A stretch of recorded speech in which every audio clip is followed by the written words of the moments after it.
ನೋಡಿ, ಅವರು ಸೈನಿಕರಿಗೆ ಧೈರ್ಯ ತುಂಬಿದರೆ ಭಾಳ ಸಂತೋಷದ ವಿಷಯ. ಸೈನಿಕರ ಕಾರ್ಯವೈಖರಿಗೆ ಪ್ರಧಾನಮಂತ್ರಿಯವರೆಲ್ಲ ರಾಷ್ಟ್ರದ ಪ್ರತಿಯೊಬ್ಬ ನಾಗರಿಕರು ಕೂಡ ಹೆಮ್ಮೆ ಪಡುವಂಥ ವಿಚಾರ.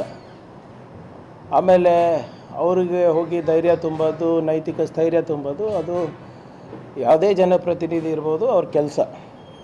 ಆದರೆ ಪ್ರಮುಖವಾದಂಥ ಪ್ರಶ್ನೆಗಳು ಇನ್ನೂ ಕೂಡ ಇದೆ. ಉದಾಹರಣೆಗೆ, ಇಲ್ಲಿವರೆಗೂ ಯಾಕೆ ಮಾನ್ಯ ಪ್ರಧಾನಮಂತ್ರಿಗಳು ಆಪರೇಷನ್ ಸಿಂಧೂರ್ ಇರ್ಬೋದು,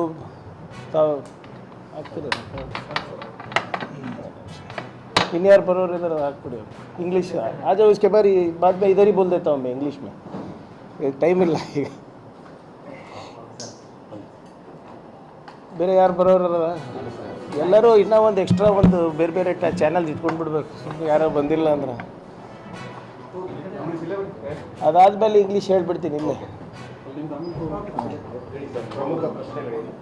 ಈಗ ಇನ್ನೂ ಕೂಡ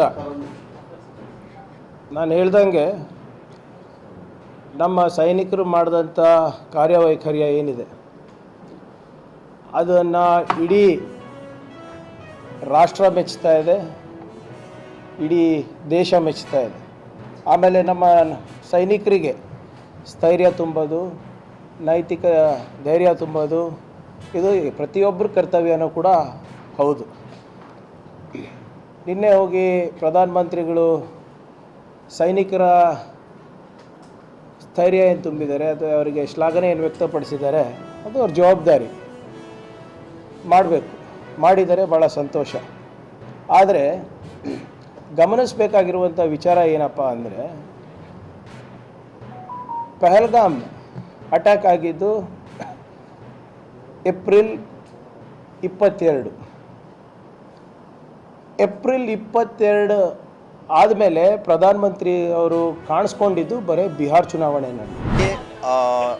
SC/ST ವಿದ್ಯಾರ್ಥಿಗಳಿಗೆ ಏನು ಲ್ಯಾಪ್ಟಾಪ್ ವಿತರಣೆಯಲ್ಲಿ ಅವ್ಯವಹಾರವಾಗಿತ್ತು, ಅದಕ್ಕೋಸ್ಕರ 25/4/2025 ಮಹಾನಗರ ಪಾಲಿಕೆ ಆಯುಕ್ತರಿಗೆ ನಾನು ದೂರು ಅರ್ಜಿ ಸಲ್ಲಿಸಿದ್ದೆ. ಆದರೆ ಇಲ್ಲಿ ತನಕ ಕೂಡ ನಮಗೆ ಯಾವುದೇ ಹಿಂಬರ ಕೊಡದೆ ಮತ್ತು ಕ್ರಮ ತೆಗೆದುಕೊಂಡಿದ್ದರ ಬಗ್ಗೆ ನಮಗೆ ಯಾವುದೇ ಉತ್ತರ ನೀಡಿಲ್ಲ. ಅದಕ್ಕೋಸ್ಕರ ನಾವು ಇವತ್ತು ಬೆಳಗಾವಿ ಮಹಾನಗರ ಪಾಲಿಕೆ ಎದುರುಗಡೆ ಮಹಾನಗರ ಪಾಲಿಕೆ ಆಯುಕ್ತರ ವಿರುದ್ಧ ನಾವು ಇವತ್ತಿಲ್ಲಿ ಡಾಕ್ಟರ್ BR ಅಂಬೇಡ್ಕರ್ ಶಕ್ತಿ ಸಂಘದ ವತಿಯಿಂದ ನಾವು ಪ್ರತಿಭಟನೆಯನ್ನು ಹಮ್ಮಿಕೊಂಡಿದ್ದೆವು ಸರ್. ಇದರಲ್ಲಿ ಅಧಿಕಾರಿಗಳಾಗಿರ್ಬೋದು, ಏಜೆನ್ಸಿಯವರಾಗಿರ್ಬೋದು, ಇವರಿಬ್ಬರು ಒಪ್ಪಿಗೆ ಮೇರೆಗೆ ಇಲ್ಲಿ ಲ್ಯಾಪ್ಟಾಪ್ ವಿತರಣೆಯಲ್ಲಿ SC/ST ವಿದ್ಯಾರ್ಥಿಗಳಿಗೆ ಮೋಸ ಮತ್ತು ಅನ್ಯಾಯ ಆಗಿದೆ ಸರ್.